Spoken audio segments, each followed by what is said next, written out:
Today I'm going to talk about old age. Now, up until now, we had two periods, childhood and adulthood. So from one point of view, you can think of having any number of periods. But if you introduce a third, like adult period, we'll call it old age, then what's new about that is that now parents overlap with their children when the children are adults and earning. Previously, the parents only overlapped with their children when the children were children, assumed no earnings or a small amount of earnings. So by overlapping with them when they're adults, the new thing that's introduced is that, one, of course, the parents have to make provision for their consumption, not only at middle age, but old age. So that's some life cycle aspect to the problem. And two, it may be possible for the children to help out their parents when their parents are in old age. Okay. That was not possible before. So that's different. Now, you might say, why is that of interest to us? Well, it's of interest to us because for two reasons, really. At least two that I'm going to discuss. There are others that I'm just not going to pay a lot of attention to. The two reasons I'm going to discuss is that you can see, again, in maybe in a little different way, the connection between the accumulation of capital, non-human capital, let's say physical capital, and the optimal investment in human capital. So that will turn out to be a relationship here as well, and we'll see that in some old age relation that is illuminating, I think. The second thing is, there may be provisions. If you ask, how do parents consume in old age? Let's say they don't earn anything in old age. So they're just earning when they're in middle age, and old age they're retired. Well, what can they do? So they have no earnings. So they have to they want to consume. So how do they consume? Well, they can save, accumulate capital when they're in middle age, and then live off that capital in their old age. Sometimes called the life cycle theory of savings. That's one thing they can do. They can have reduce the bequest they give to children. So they accumulate capital to give the bequest. They might reduce the bequest. For example, I'm not going to deal with it explicitly, but there may be uncertainty about exactly how long you'll live. You may live to be 80, you may live to be 85, you may die at 60. So how do you protect yourself against what is a good risk of living to 85? You don't want to reach that age and have no assets to consume, right? So you may want to protect yourself. One way may be to reduce your bequests to children, for example. Just don't give them as much. And then we have a thesis by Lee Lockley, who shows that seems to be an important factor in understanding savings behavior and why people don't take out annuities and things of that type. It's not that it's so costly. It's not that see, the way you can protect yourself against the uncertainty of how long you're going to live in terms of your consumption is to buy an annuity. What annuity tells you is, let's say, a simple way, you pay a certain amount up front now, and it'll guarantee you a certain amount of consumption every year. Social Security is an annuity of that form. I mean, you don't necessarily pay a certain amount in, but the relationship between what they guarantee you and what you pay in is very imperfect. But nevertheless, it is an annuity. They pay you a certain amount. Pension plans from companies are annuities. So you could go out and buy a private annuity. Hardly anybody does that, however. Okay. The second protection you need when you get old, not simply how long you're going to live, but how healthy you are. Suppose you need long-term nursing care. A lot of people do. You can buy long-term care insurance. hardly anybody does. Okay, now you might say, those of you who've studied insurance a little bit, who have 301, which should be able to say, well, maybe the insurance rates are unfair, actuarially unfair. You're paying a lot relative to what the actuarially fair rate is, so it's too close. Well, what Lockwood shows is that isn't a big factor, particularly for annuities, and even isn't that dominant a factor for the others. It's hard to explain it that way. So then you have a puzzle, then why aren't people buying? Let's say, suppose the annuities were completely, almost fair. Let's say a 10%, what's called the loading factor. You're paying 10% more premium than you would be if it was actuarially fair. And by actuarially fair is meant simply that all the premiums paid in are paid out to people who have the risk, who live long and so on. That's what an actuarially fair means, whatever insurance you're talking about. You don't see that. Okay, so it's a good question. Why don't you see that? We'll touch on that question. I'm not going to get into it a lot, but we'll touch on it.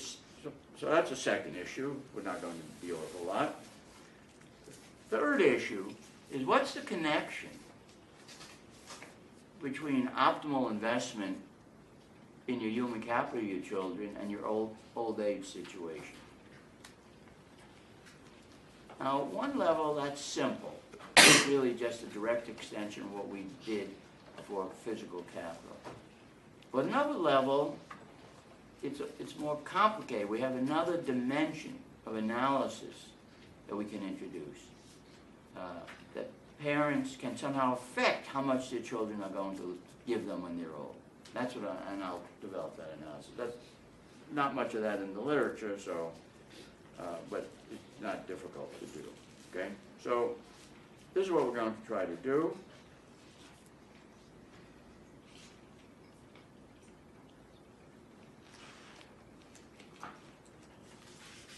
And now the challenge is to do it, okay?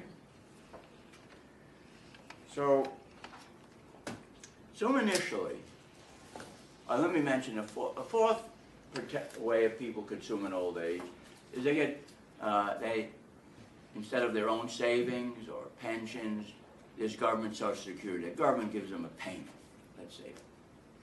Every elderly person gets a certain payment. Maybe it varies with how much income you earned while you were working.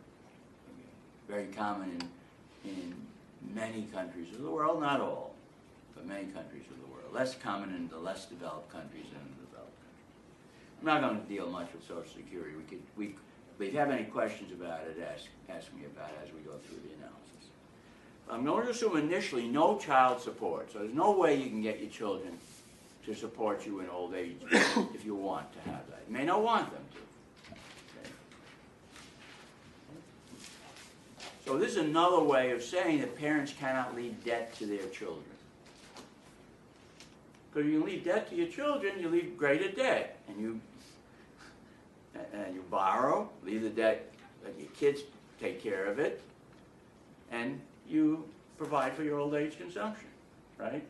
Borrow when you're old and say, my kids are good for it. Okay. So societies did enforce those contracts in the past. Seems strange to us nowadays, but in the past, if parents left debt, their children were obligated to repay the debt in many societies. And sometimes children feel morally obligated to repay it even now, even though they're not legally obligated to pay the debt of their parents. Okay, but they're not legally obligated. In any society I know, there may be a few. If anybody knows of one, raise your hand. Okay, so there is none. All right, so we assume they can't get that. No Social Security. Okay. Parents can leave a bequest to their child, a positive or a zero bequest to their child, and parents can save for their old age. And as I say, I'm not going to deal with the issue of uncertainty about how long they live. Unless you ask me, and I'll say some more about that. Yeah, Patrick. Would you say investing in your health is investing in your old age as well? Yeah. Does that make sense? Okay. It is. So people do invest invest in their health. Later on, we'll develop the more systematic analysis of investing in health at different ages, and that certainly is a way of investing in reducing or the likelihood you're sick at a particular age, and maybe also extending your life expectancy, right? So it does both. Could that explain possibly the mystery about why people aren't buying annuities? Maybe No, they're- not no, really. not really. Okay. Because there's still a lot of uncertainty about. Look at people. People are investing in their health. Everybody in like the U.S. People are investing in their health. There's still a considerable variation. Let's say if you look at age 65, there's a considerable variation how long people are going to live after age 65. Right. All right. So now this is net of all investments in health. Right. They may continue to invest, but net. Why don't they take annuities at that point? That would be a question. That's been a puzzle in the literature. I think Lockwood has a good part of the answer to the puzzle, actually. But that's been a puzzle in the literature. What was his answer? I'm sorry. Well, his answer is they live off of the bequests they were going to give to their kids, I see. fundamentally. We'll see how, maybe I'll discuss a little how that happens, but we have to develop that first, okay? Any other questions? All right. Now, bequests turn out to be a good form of insurance. And it's simple, and basic model of algebra, it's very simple that by caring for your children, you're insuring them against bad luck, and so on, right? So their income is up. If their health is bad, you give them more. And so, because you care about them. On the other hand, that's what people don't really understand. It's symmetrical. They're helping to insure you too.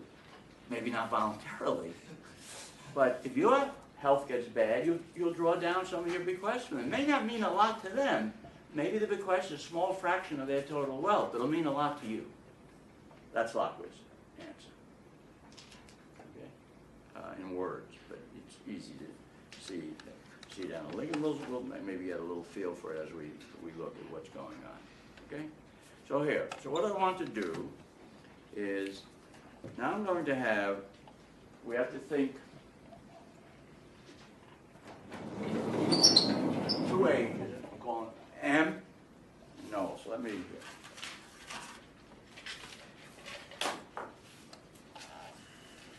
ages. M, O, this is for middle, and O is for old. Okay.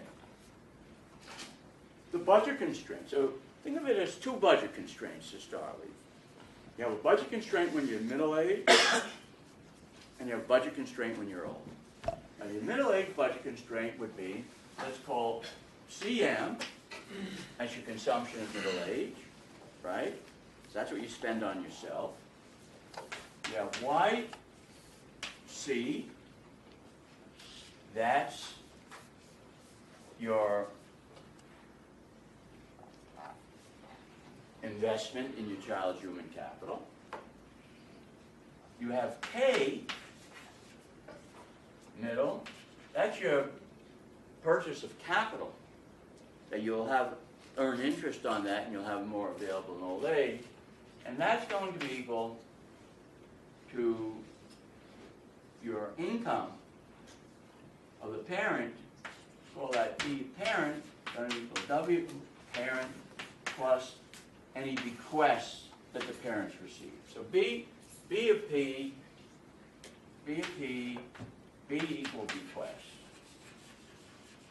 Okay.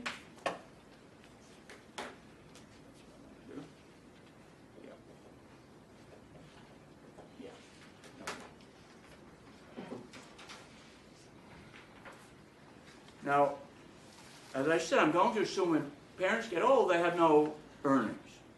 But they still have a budget constraint, so what would their budget constraint be? Well, there would be, and again, we're assuming all these things are in the same units, same goods, single sector sort of model of the economy. Otherwise, you can have, relative prices on different variables, yeah. The BOP is the bequest of their the parents' That parents? their parents left to them. That's what they have, exactly. Now we also have to think of the bequest they want to leave to their children. So they leave that when they're old. Right? So the budget constraint for parents when they're old is C of O plus B of C, right? This is the bequest that the parents want to leave to their children. And that's going to be equal to what? Well, it's going to be equal to RK of K. They have no other, yeah, they have no other way of getting any income when they're old other than the capital they accumulate, right? Now, B of C, B is greater than or equal to 0. That's the restriction we're putting, no debt. You don't leave debt to your children. So B of C in particular be greater than or equal to 0. And B of P is greater than or equal to 0. Yeah? So your older grandparents cannot invest in the human capital of their grandchildren? We're not assuming that they can.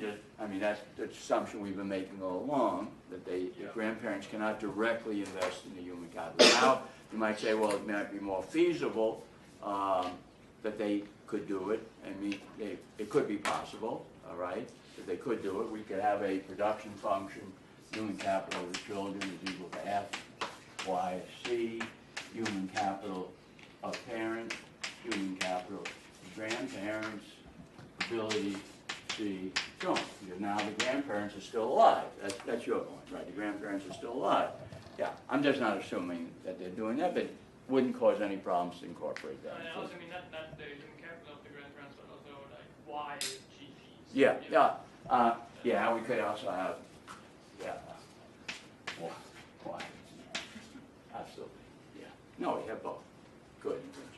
So in the budget constraint, then, when we look at the old age, they might be, when they're old, they might be investing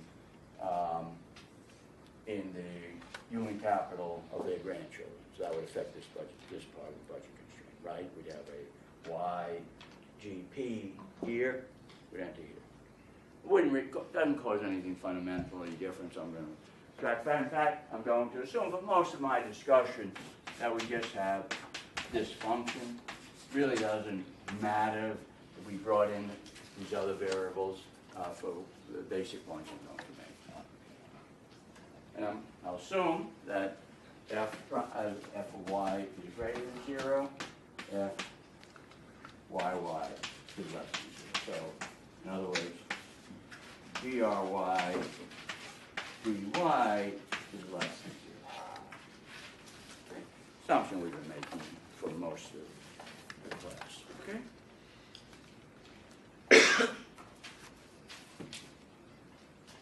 Now we have a utility function of the parents. We have a utility function of the parents.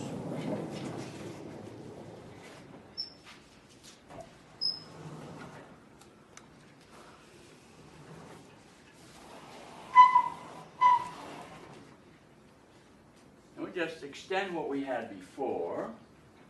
Utility function of the parents would be U of P of P, U C of P, plus beta U, U C of O. Now this could be different functions, I'm assuming. The only thing different between consumption at young and old ages is you discount. Beta is a discount factor on old age consumption. But if it was U prime, wouldn't make any difference. Simpler to do this. And then we have beta A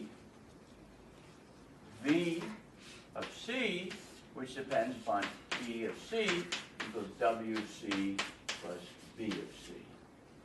Okay? Where, let me write it up here, where W is still determined the same way. W C is R, H of C equals R, F of Y of C. By assumption, I'm just using one this y. Okay? That's not determinant of w is no different than it was before. Now notice that this, we call this the role of children's utility, or whatever measure this is of what parents are concerned about. It's called children's utility. That's discounted both by the life cycle discount, because that is coming later. If you can bring in, we haven't introduced at all any consumption or utility from childhood, so we don't have that in there, otherwise we'd have to add another term. But again, nothing fundamental would be changed. So that would be the utility that the children get from, now they have two periods of time, so you'd have to think of that as both when the children are middle age and when they're old age. And parents say concerned about that, and that's going to be, how much utility the kids get is going to be determined by how much resource. So this would be kind of an indirect, quote, utility function of the kids, right? But you notice you're discounting it now by the life cycle coefficient, beta. So let's write down beta equals life cycle discount rate. And A is degree of altruism. So before, in the two-period case, the only discounting we had was the degree of altruism. There's no life cycle. So now you want to distinguish how much you discount in terms of your consumption at different ages versus what you get from your kids' consumption, so to speak. Another way to think about that is there are two discount rates. One, you know, I don't like to use this language because it goes off in different directions. Think of yourself in multiple selves. You're an older self and a younger self. This is what you're discounting the utility of your older self. Now, in these analyses, you're doing that in a consistent fashion. So there's no inconsistency because we just assumed an exponential type of discounting rate.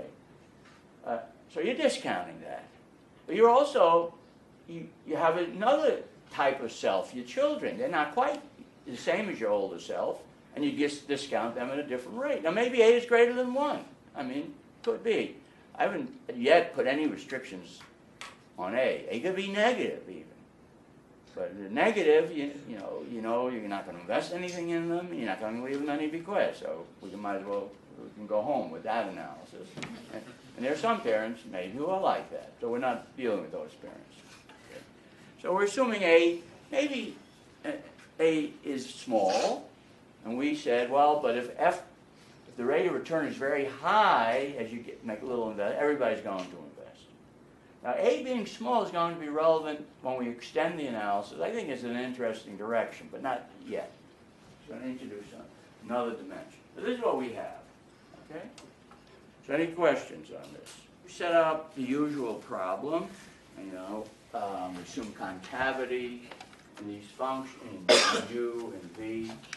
All right, so both U prime greater than 0, U double prime less than 0, U prime greater than 0, U double prime less than 0.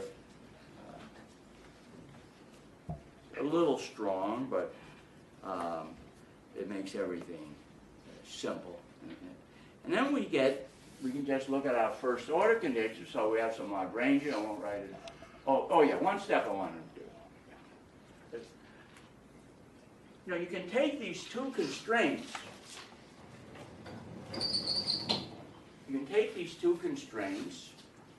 And you know, from this equation at least, K is going to be strictly positive. Okay? Not going to be 0. This can't be less than 0, and if you put some, you know, if you make U prime of C go to infinity as C goes to 0, then you know you want to consume it every age. I mean, that's just a way of common sense notion. You want to consume it every age, and because if you get down utility too low, your marginal utility of some consumption is going to be really high. Okay? All right, so we have that. So maybe a better way to look at this, to work with these two separate constraints, but a useful way to do it is substitute for capital into the equation. So you have Cm plus Yc plus, so what is capital?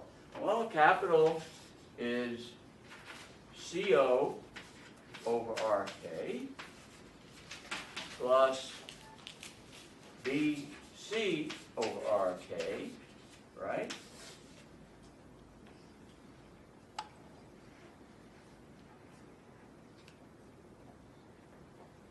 And that's going to be equal to BC. So all this is saying the discounted value of parental expenditures at both their adult ages, where what you spend when you're old is discounted by the rate of return on capital, because that's the return that you can. I mean, that's the return you can get by accumulating assets for yourself. And that's going to be equal to ED. Okay. So then we maximize this subject to this usual problem. What would we get? We would get first order conditions. U prime C middle is equal to lambda. That's the marginal utility of wealth of parents.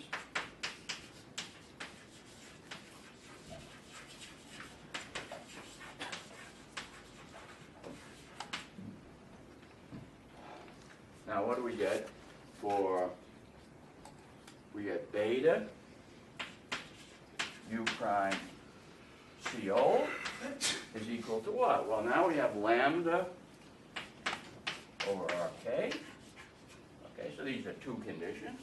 And we combine these, to get rid of the lambdas, we would get U prime C middle is equal to beta RK U prime CO. All right.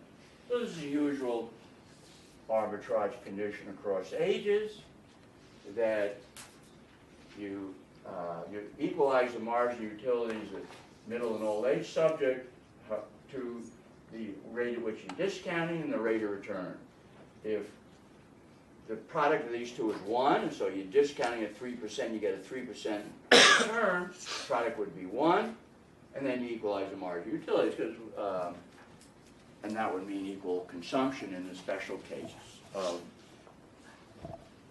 the same utility function, middle and old age. You're always going to equalize the marginal utility if beta times RK is equal to 1, but it need not imply equal consumption if the utility function is different. So if, say, at old age you're infirm and you don't get such high marginal utility from consumption, then you'll have a different utility function, the same utility function with some health variable in the utility function.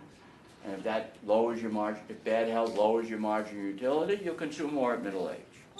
Okay, nothing really new here. So what else do we have? Well, we have consumption are only a couple of the decisions we're making. We'll assume that you actually are positively investing. Okay, so let me put this up. Bring this back down. Okay.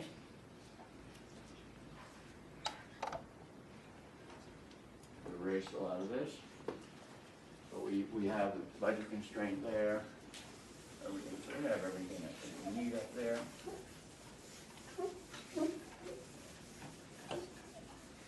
This is the utility function we're dealing with.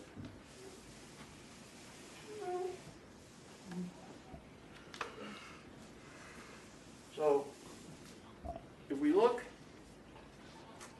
now at the optimal, so here we have two first order conditions. Let's write the first order conditions, right? We'll combine them. Well, we'll get U prime, I don't want Cm equal lambda is equal to beta RK U prime CO. Okay, that's our basic consumption condition. Then we have to choose also Y, so we get beta times A V prime times RY, right, is going to be equal to lambda, is going to be equal to U prime C middle, right? Assuming we're making actually positive investments in Y for the reasons I specified.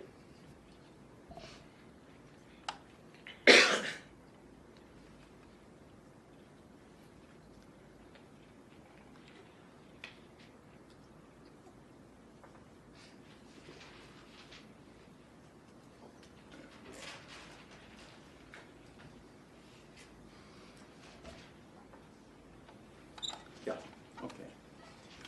That's right. That's right. Yeah, all right.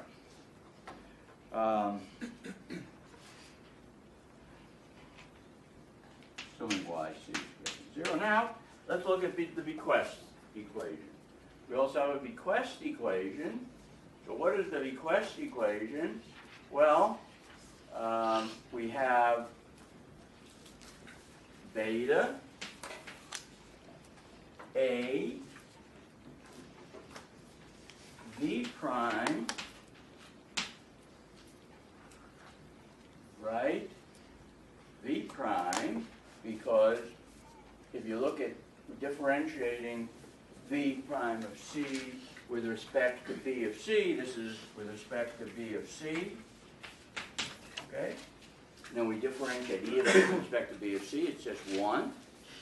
And what's that going to be equal? That's going to be equal lambda, I'm going to say less than or equal, lambda, and what do we have? Well, over RK, okay?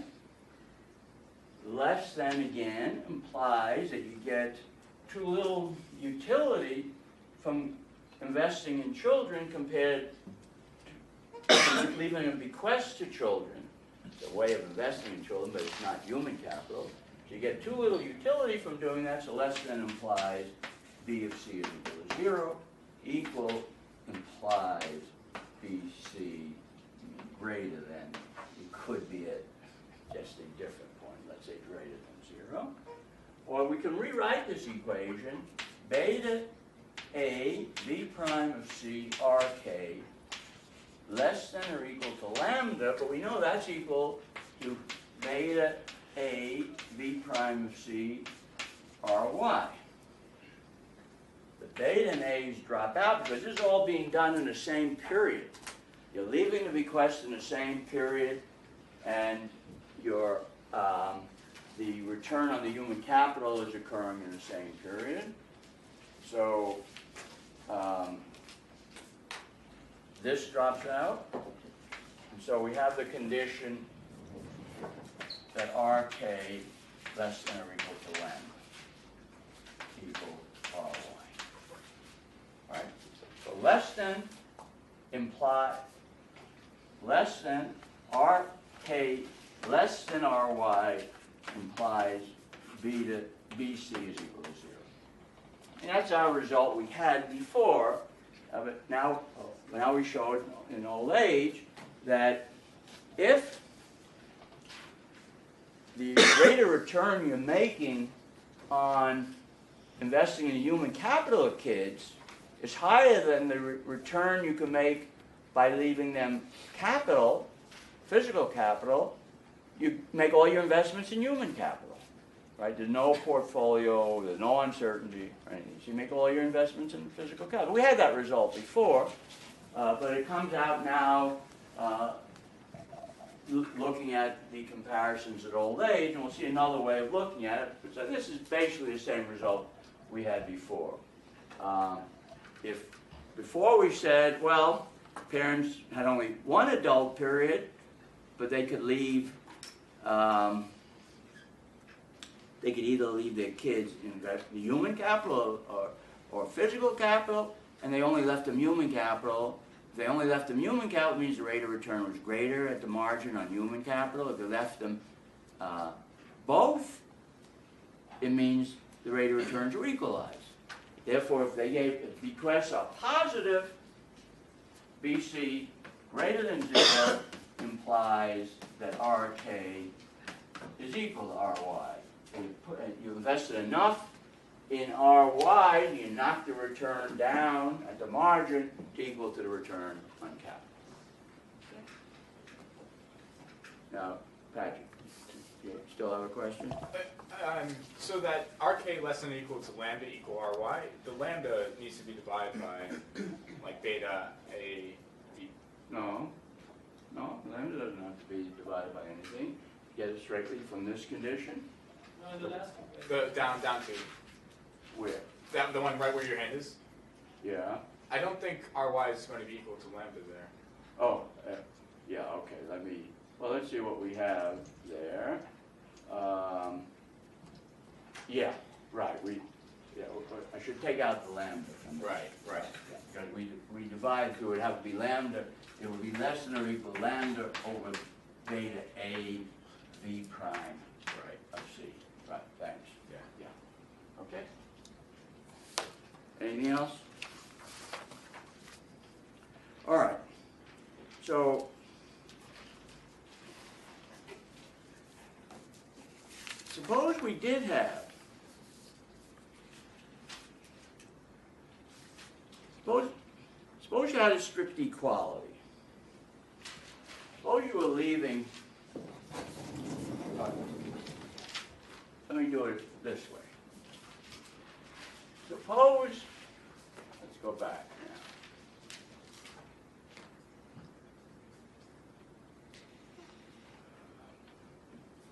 Yeah. Here we have, let's make sure we have this right.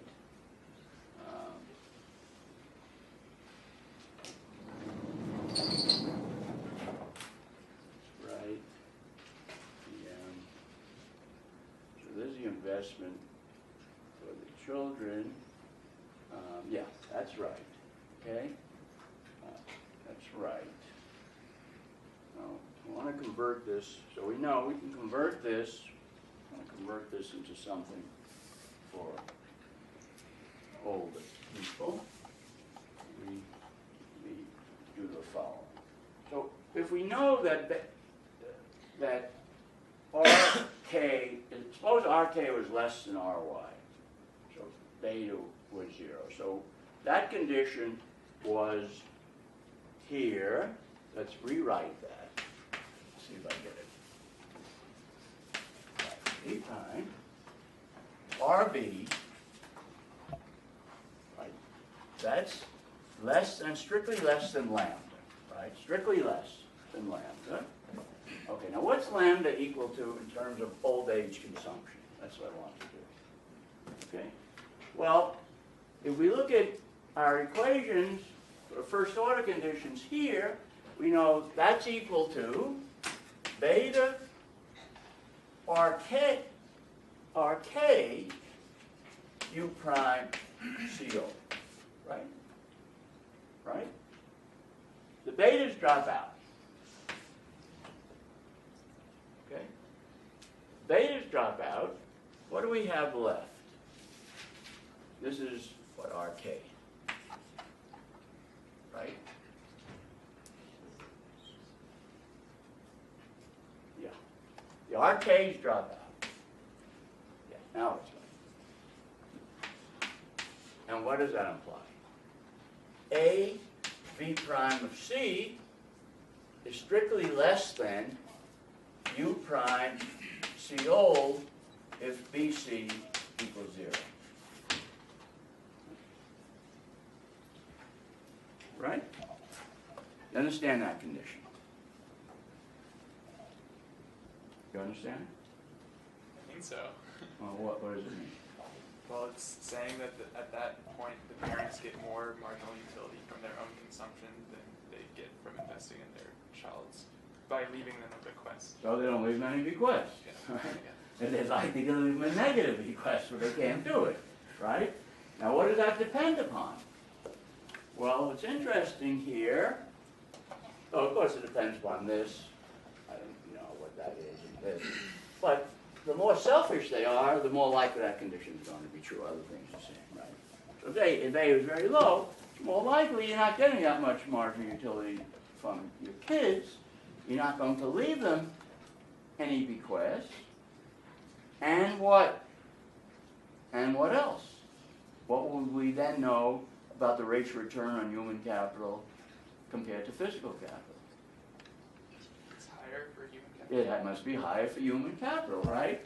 Because in this condition, when B is equal to 0, we know that Ry is greater than Rk. Right?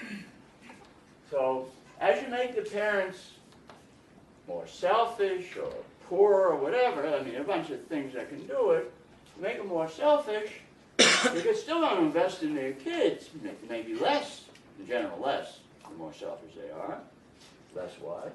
And as they invest less, they're going to raise the rate of return, and it's going to be higher than the rate of return on physical capital. It's not good. I mean, it looks good. You're getting a high rate of return at the margin. Yeah, you're getting a high rate of return. That's not efficient. I mean, it's really not an efficiency condition. But there's no, we closed down this capital market where you could borrow and so on. So you have that condition. So it looks good, but it isn't good.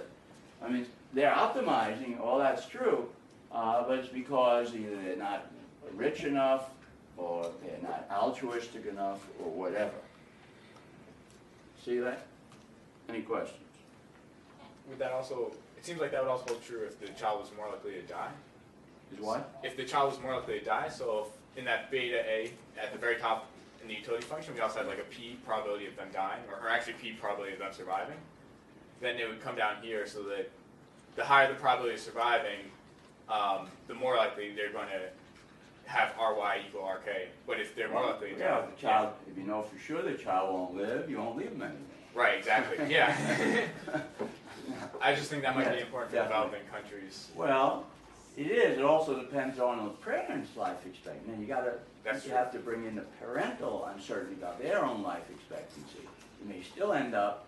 I mean, that may reinforce the fact you won't leave them much, right? Or on Right. the other hand, you may say, well, you have to bring in risk. My child may live longer and so on. I want to help protect them if they live longer. So, I mean, you have to compare those two concavities, so to speak. So it's not clear what's going to be the consequences. But if the parents don't make it to old age, then they will not consume in old age, and RKKM will all go to the children, right?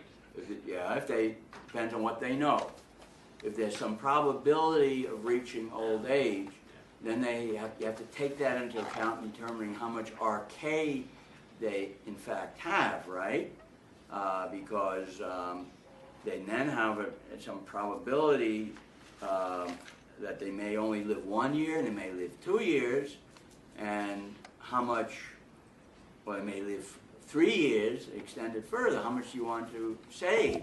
And the whole literature on let's say people aren't taking out annuities, unplanned bequests, is that people accumulate assets, not because they want to leave their kids bequests, but because they want to protect themselves against the hazard, which is a good hazard, that they're going to live a long time, right? And so, so the controversy in the bequest literature, the main controversy is, you see a fair bit of bequests, particularly among the top 25 or 30% of the families, maybe 40%. Are those planned bequests, or are they unplanned bequests because parents do not have enough certainty about life? They're accumulating these bequests. If they could take out a perfect annuity, they would prefer to take out the perfect annuity, right? They can't do that. So that's the issue that people have addressed, and in particular Lockwood addresses that and tries to argue that it's hard, given the fact that there's a small loading factor on annuities, it's hard to explain the magnitude of the bequests we see with various utility functions by them being mainly unplanned. I'm not saying he ended that controversy, but that's the controversy. We abstracted from all that because we don't have uncertainty there. Okay. Anything else? These are all good questions. No? Okay.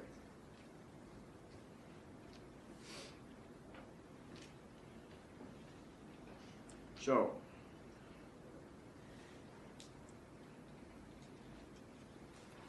of course, it would be more efficient if you could make beta negative, B negative, not beta, B negative, bequest negative. Because suppose you can make B negative.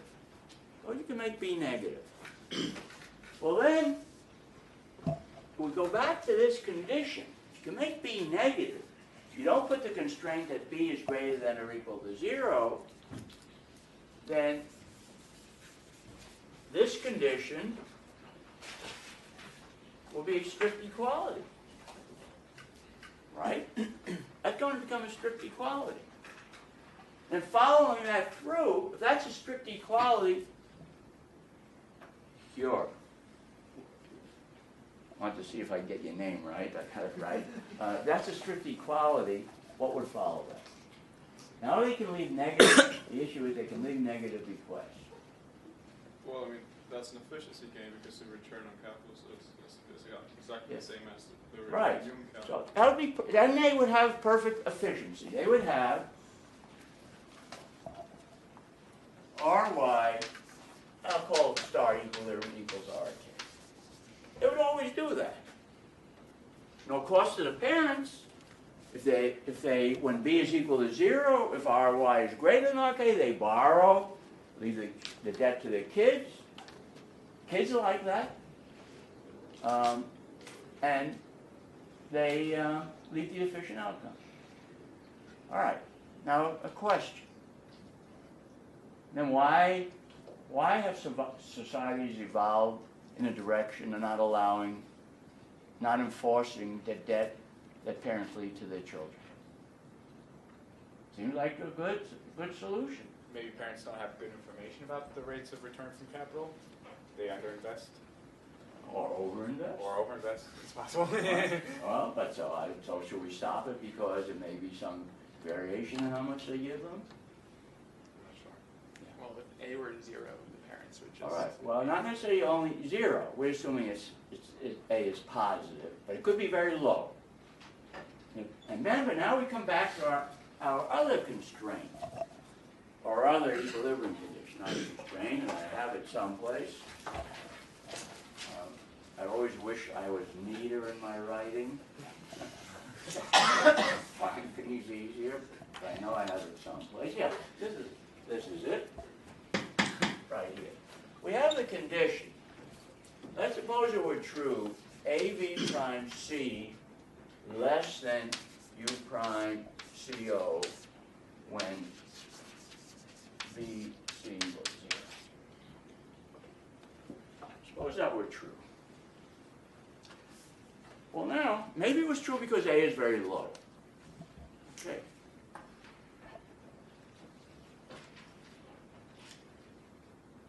What does that mean? Well, suppose, okay, you start leaving kids some debt, and you leave them enough debt so you equalize that condition. That's what it says. You leave them enough debt that you equalize that condition.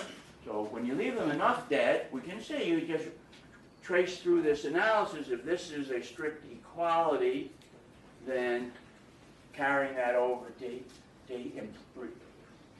taking this as a strict equality, I'll do it up here. We have B, A, B, C equal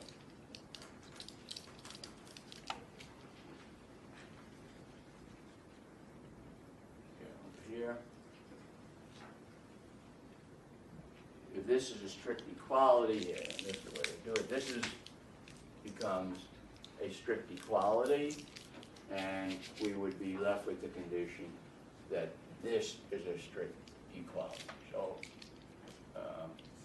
this then becomes U prime. So that would be a strict equality. Right?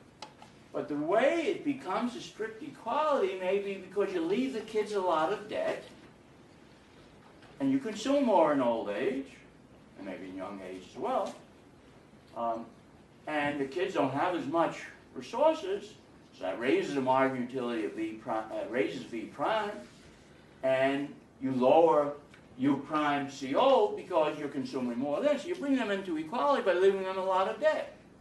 Okay? So one reason you might say society has ruled that out is, yes, they're trading off the efficiency gain from allowing parents to leave their kids debt with the risk you're dealing with very selfish parents who are going to leave their kids a lot of debt and consume, have a great time themselves. Okay? And since the kids can protest by assumption if parents leave them debt, that's the risk you're protecting yourself against. Now, did that risk grow over time? I don't know the answer to that question. I don't know, are parents more selfish now than they were in the past? I doubt it, but who knows, all right? But that's at least one argument you can give why you may want to control that. Okay? Protect yourself against the selfish parents. And parents have this problem that they cannot leave debt. They don't have a lot of wealth themselves, or whatever, for whatever reason they may. They have a problem. They have this problem.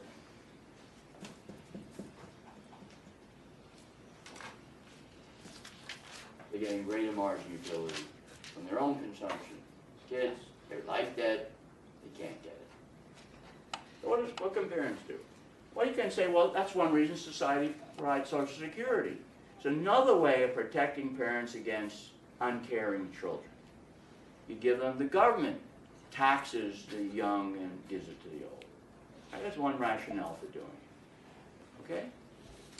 There's another thing parents can do, and I think have done it throughout history, that economists don't tend to deal with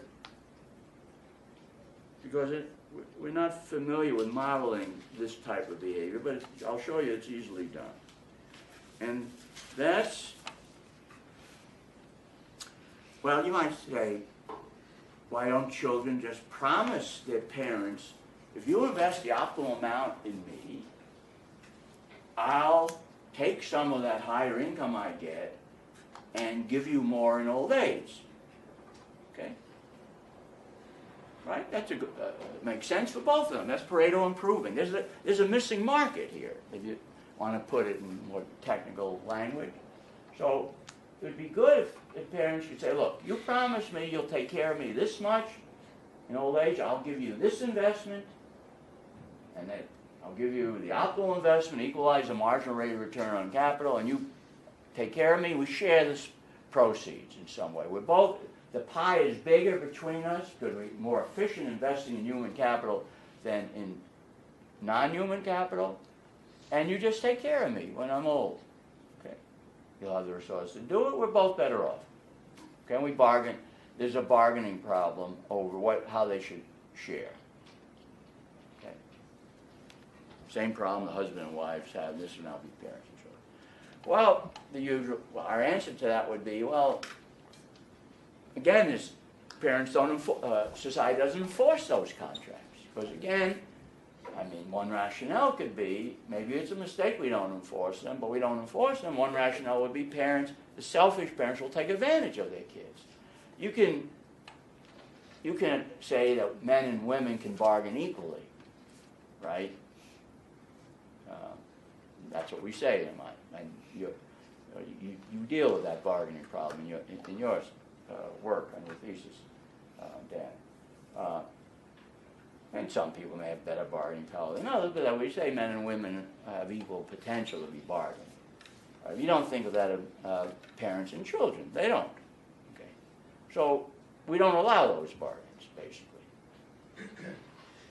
What can we do? So we're ruling out a couple of ways of making this market work better. Well, there's another possibility. I ruled out a lot of things, Social Security and so on. Well, there's another possibility that's just as basic and we should consider. Think of it this way. Parents have a lot of control over their kids. I mean, that's what we're assuming. Your kids are young, parents invest in them to do all that. Well, where do the kids' preferences come from? Well, most of the time, we don't worry about that problem. No reason why we shouldn't necessarily worry about that problem. Although we just had a workshop paper on Monday where they were looking at the formation of preferences. So you grow up, let's say, in India, and you like curry, and you move to the United States, you tend to like curry more than the Americans like curry. Okay, I mean, you can take any country, and you can find some products that people. So you go to China, you like dim sum, okay, more than others. And take another country, you like. There are country specialties. You grow up in Korea, you like what? Kimchi? Something I can never tolerate, but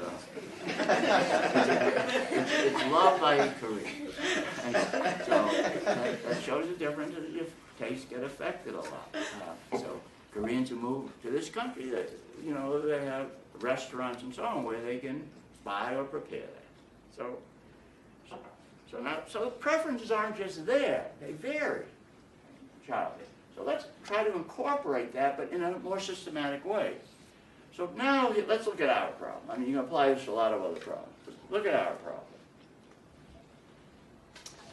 Our problem is we have parents who know, they see through this whole problem, let's say. And maybe, you can bring in uncertainty, right, expectations about it, but they see what basically they might be faced with. And they say, well, the way things are now, if I don't do something, my kids aren't going to help me out when I'm old, and I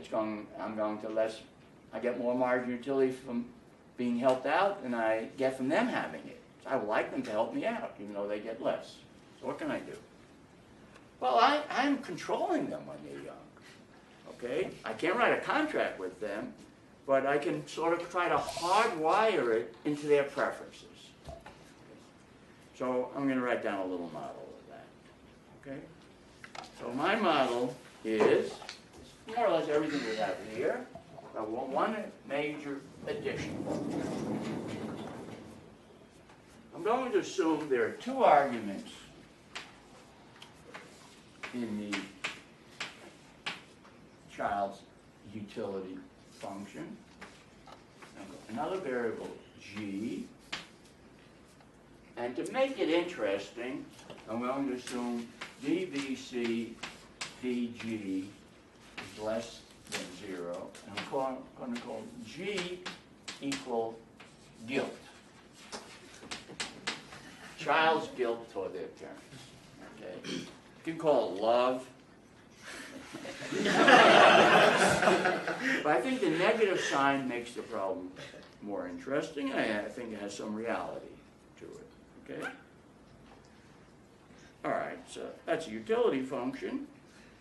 Parents have the same utility function that parents is now still maximizing U parents. I mean, I'm keeping the same notation for V and same different function.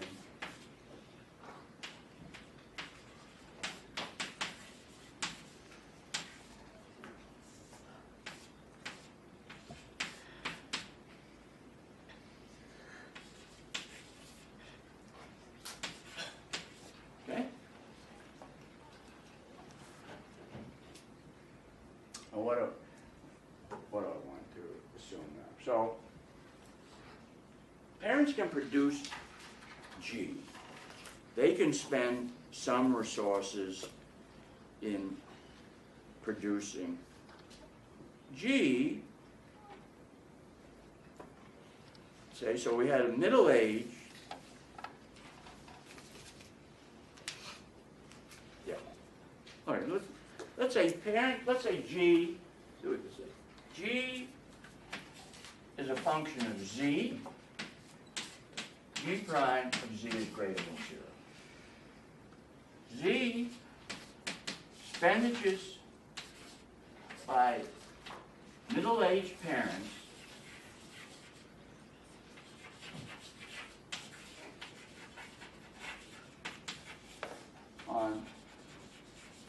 making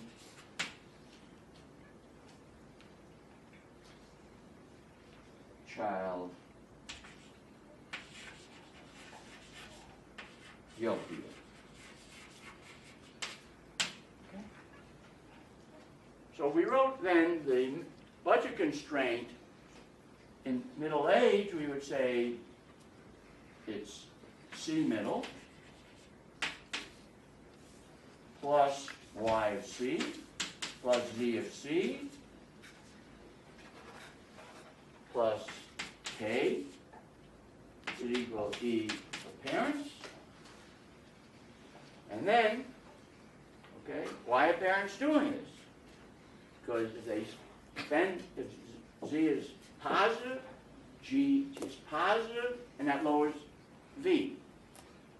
How it affects V prime, it depends on the cross derivative there and so on, but it lowers V.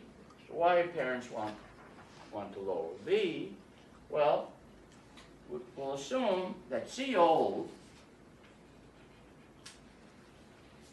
okay, plus what? CO plus B of C is equal to RK K plus S of G, where S of G equals child support of older parents, and therefore we'll assume that S prime is greater than 0. So here's the process we're thinking of. Parents spend, when their kids are young, some resources to affect the, quote, utility function of the kid, or the level of G in this broader utility function. And when kids get more G, they are induced, when the parents are old, to increase their support.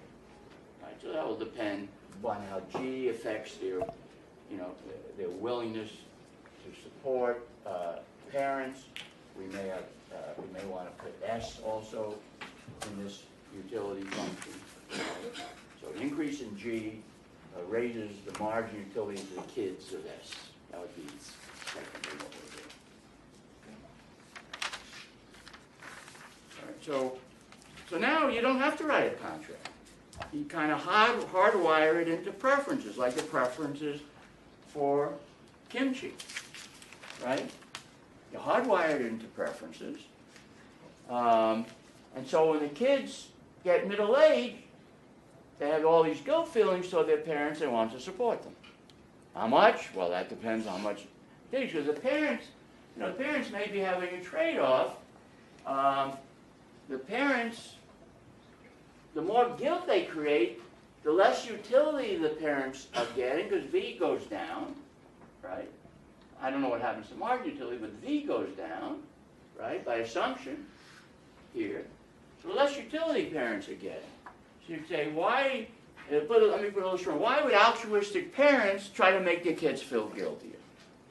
Well, they do it because even though they're altruistic, they have a problem. They're not that altruistic, and they get more utility when they're old from additional resources than they get from the kids having it. Not than the kids get. The kids may get more, but they try to make the kids feel that they get more utility also. Okay? So so one could go through, I do this in my Nobel lecture very briefly, and what one implication, I don't elaborate, I don't really introduce it all there, and which I want to discuss with you because it's more relevant to what we're doing here. Okay? So parents,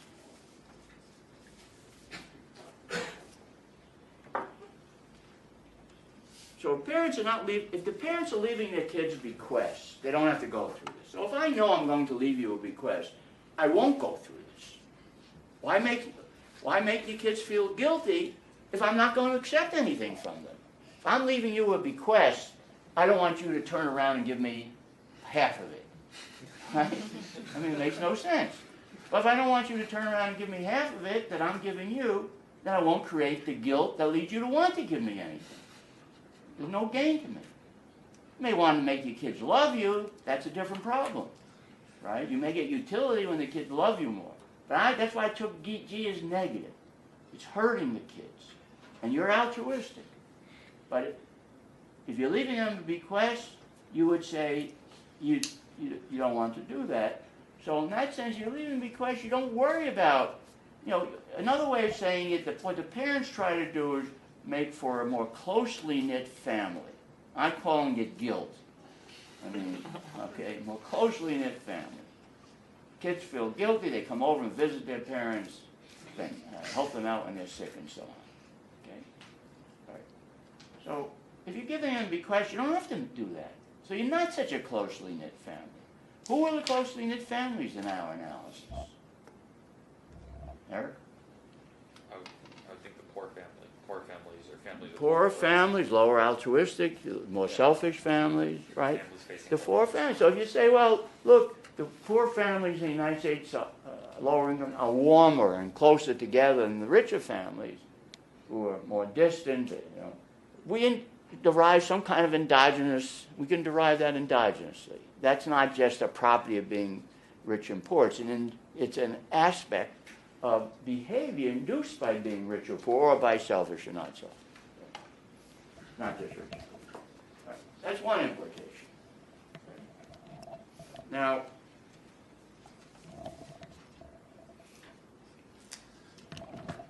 and you should go over in class, just working this through. That follows exactly what I've done here, but you just have to add another term. The paradox is you're altruistic and you want to lower the utility of your kids. But no paradox once you see what's going on. Yeah, you had a question. Yeah, it's a little bit, it's hard for me to imagine because you're saying that I'm sorry, you better start over. I couldn't hear you. Yeah, you say that you're lowering the utility of the kids. Yeah. And then without having enforcement, this makes they care more about you in the future, which is like a little bit A little bit what? strange to me. Because Well, so sometimes you gotta get used to strange thinking, right? There's nothing strange because of how you're doing it. How are you doing it? You're not just lowering the utility at random. That you don't want to do because you lose from that. You're lowering the utility in a specific way, such that I'm calling it guilt. You call it whatever you want, but that they feel an obligation. More obligation they feel, the lower their utility, okay? And you create that feeling of obligation to you. Look, you tell them, look all I've done for you, and so on. And you beat that into them while they're young. And then when they get older, that's hardwired into them already. And so, it may dissipate over time. You have to take account of the rate of dissipation over time. But you do it. Look. In the paper we had yesterday at the workshop, what they showed was take ordinary brand consumption, like Coke versus Pepsi. Somebody moves from a region where they're big Pepsi drinkers to a region where they're big Coke drinkers, and they find, and maybe that there's differences in prices in these regions, difference in advertising relative of the different two brands. They find that you don't adjust to that new brand all right away. You adjust maybe 40% of it immediately, and then it takes like 30 years or 40 years before you fully adjust to become the same as everybody else in that region. So that's holding for something like Pepsi and Coke. You can imagine what you can do when you get kids young and influencing this sort of attitudes of kids. That's what we're saying. Yeah. What we're saying right now, too, is that the parent's ability to impart guilt upon their kids is wholly unrelated, or isn't directly related with how much they're actually giving the kids. So you're not creating guilt by giving bequests or by giving human capital. You're creating guilt just by telling them. Well, it's certainly not created by giving the bequest, because you want to give them a bequest, Right. you have no incentive to create guilt. Right. Right? It may be that every time you invest in your human capital, you tell them, look what I'm doing for you. And all we're assuming is there's some cost of doing that on the part of the parents, both in terms of the Z, how much they have to spend, and in terms of the utility of the kid. I mean, it was free, it was costless, of course parents might do that, right? There's no cost on either side, because if there's no cost, we come back to our fundamental inequality there. There's no cost of creating that attitude, and of course you want to do it. But there's no. So you have to bring in, if you want to, you want to bring, you have to explain why, why it's just not automatically done. You have to say there's some trade-off that's going on. But we're saying that it's possible to create guilt without actually doing it, right? Well, you create guilt. No, there may be, what is Z? The way you're creating guilt is Z. Right. I don't know what Z is. Maybe Z is you take kids to a ball game you don't really like going to in particular, otherwise we'd have to put Z in your utility function, right? Right. You take them to a ball game and you hope they'll really feel obligated to you later on. Right? Now you may take them to a ball game because you love them. Right. All of a sudden you'll do more of that than the amount that you love them. Let's think of it that way. Right. Okay. Yeah, so there'll be a bunch of activities you do. And some parents are saying all the time, look what I've done for you, look what I've done for you, right? Some parents do it in more subtle ways, right? And not all parents have the incentive to do it, right? And maybe some kids will do it even if their parents don't do this. But if all the kids did it automatically, then this problem wouldn't arise, right? But Yeah. I guess we Okay. can think the same way without hurting children. I mean, without lowering their utility. Yeah. I mean, Well, if you can do it by raising the utility, of course, you'll want to do it anyway. If you can do something that raises the utility, of course, it depends on how much you're raising, what's the cost, but you have incentive to do it. All right? So, of course, you have an incentive to do it. Well, but in that case, you would say, let's say I'm doing something that raises their utility. Okay? It has a little bit of an effect on their willingness to support me. Well, I'm going to go beyond the point at which I'm just raising their utility, right? Because I'm picking up that other effect. So I'll go beyond that point. So the analysis will go through the same way in that case, right? Yeah. In this case, the return to Z should be much bigger than the return to K, right? Because you can Yeah. decide whether to put... Right, you're trading that off. And Right. how about Y, though? Is it the returns on Z? All right, let's talk about Y. What does this do to Y? Suppose you did this, and your children take care of you in old age, okay? Suppose you do that. Well, the point is that Y doesn't really enter your budget constraint when you're old. So No, but it enters it when you're young. Yeah. Right, and it enters the full budget constraint when we combine these constraints. Think of them as being combined. I didn't write that this way, Yeah. but I could combine them. They're complements, no? Pardon me? They're complements in that case? Well, what do you mean? Which? Like when- C and Y? Because if you induce guilt, you would also like your kid to be wealthier, right? Well, I don't know if you'd like them to be wealthier, but if you're inducing, let's say if you're equalizing,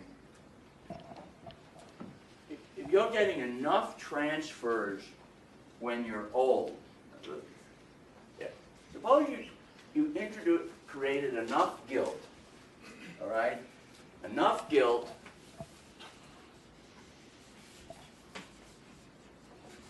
so that A B prime of C is equal to U prime C naught. Okay? Right? You have that as your condition. Now let's work back from that condition. Okay? All right, so let me work back from that condition. What do we know?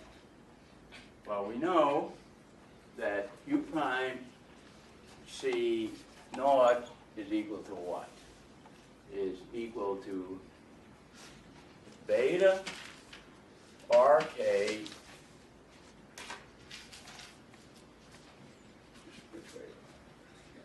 yeah, okay.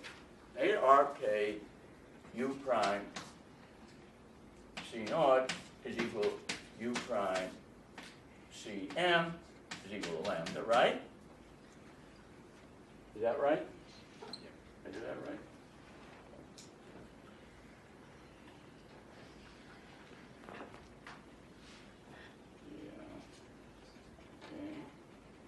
So, okay, yeah, so then A B prime C is equal lambda this over beta RK, right? I think this is all right. Bring that over here, that means beta RK is equal to lambda. Yeah, now we got it. Beta RK is equal to lambda. Any mistakes so far, Patrick? Beta RK is equal to lambda? Well, I'll take a couple more. We have a little We time. are assuming that we don't transmit A to the children. We don't transmit what? A, the altruism. Well, maybe toward their children. But you're not, that's not the A you're talking about. You want to talk about attitudes of children toward their parents. The A in this analysis is the attitude of parents toward the children. Yes. Right. And so parents may transmit the attitude of their children toward their children. Yeah, But you but also not- have to consider the reverse. And that's what we're, That's trying, why that's what we we're trying to give- do it. That's what we're trying to do it. The guilt could be altruism. Yeah. Right. No, because if altruism works in both ways, we don't need guilt. Yeah, if you have altruism, but you still may be costly to create that altruism, you go through the same analysis. Right. You don't need guilt. You don't need that variable to have a negative sign in the kid's utility function as long as it's sufficiently costly. That's related to your question. Yeah, now, do you have a question? Yeah, it was related to that. I was just asking if we see the bequest that the child leaves the parent at the end, if that's, you consider that just like another consumer good, basically. And what the just like children that- give how their that- parents to support? Right. Yeah, I consider that another enters like consumer C- good. That enters like C the child's consumption into their utility function, basically. Well, what the kids are doing for the children is another consumer good. Now, maybe it's use of time. I haven't distinguished between goods and time. Easy to be done. We'll get more into time allocation, really starting pretty shortly, maybe next lecture, in fact. But I haven't considered time yet. So it's a good. It's another good. And will we look at that, how perhaps that might come at the expense of investment in the grandchildren's education? Versus, Well, maybe this is a question that Armin asked. Maybe grandparents are going to invest in their grandchildren's education. It's possible. It depends. If you have a really altruism model, think of it, if you have an altruism model and parents are altruistic toward their children are altruistic toward their grandchildren, all the grandparents have to do is invest in their children. And their children will do the optimal amount that parents would want them to do for their grandchildren.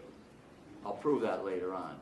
But as long as there's altruism, that necessarily follows. There's a consistency between what the parents and grandparents want. You really don't have to introduce that separately. It'll determine how much bequests and so on the grandparents give to the parents. Okay? So let's pick up on Thursday.